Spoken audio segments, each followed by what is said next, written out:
అందరికీ నమస్తే. జశ్వంత్, జగ్గంపేట ప్రభుత్వ డిగ్రీ కళాశాలలో ఫైనల్ ఇయర్ BA ఎకనామిక్స్ చదువుతున్నాను.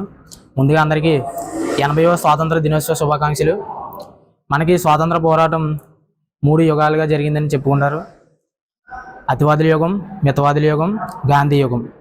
ముందుగా అతివాదుల యుగానికి వచ్చేసరికి వీళ్ళంతా స్లోలీ అర్జీలు పెట్టుకోవడం, బ్రిటిష్ వారికి మాకు స్వాతంత్రం ఇవ్వండి అని చెప్పి రాతపూర్వకంగా ఇవ్వడం, ఎటువంటి రక్తపాతం లేకుండా స్వాతంత్ర పోరాటం చేశారు.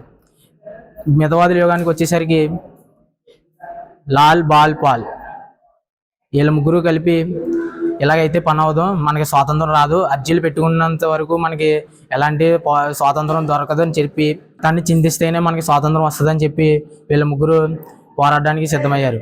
వందే మాత్రం అనే నిదానంతో అప్పట్లో 1805లో వందే మాత్రం ఉద్యమం చేపట్టారు. ఈ వందే మాత్రం అనేది ప్రతి ఒక్కరిలోని స్వాతంత్ర పోరాటాన్ని గుర్తు చేసింది. దీనితో మనకి స్వాతంత్రం వచ్చింది. గణతంత్ర దినోత్సవానికి స్వాతంత్ర దినోత్సవానికి తేడా ఏంటంటే, స్వాతంత్ర దినోత్సవం నాడు మనం ఎర్ర జెండాను కింద నుంచి పైకి ఎగరవేస్తాం. అంటే మన స్వాతంత్రంకి గుర్తుగా, మన స్వాతంత్రం రావడానికి కారకులైన వీళ్ళందరినీ గుర్తు చేసుకుంటూ మన స్వాతంత్ర పోరాటాన్ని మర్చిపోవడానికి కింద నుంచి పైకి ఎగరవేస్తాం జెండాను. దీనిని ప్రధానమంత్రి ఎర్రకోటలో ఎగరవేస్తారు.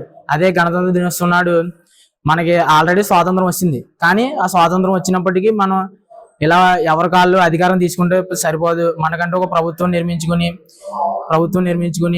పరిపాలన చేపట్టాలని చెప్పి దానికి గణతంత్ర దినోత్సవం నాడు రాజ్యాంగాన్ని రాసుకుని రాజ్యాంగాన్ని అమల్లోకి ఆ రోజు తీసుకొచ్చిన కారణంగా ఎర్రకోట రాష్ట్రపతి చేతుల మీదుగా మనం జెండాను పైన ఎగరవేస్తాం.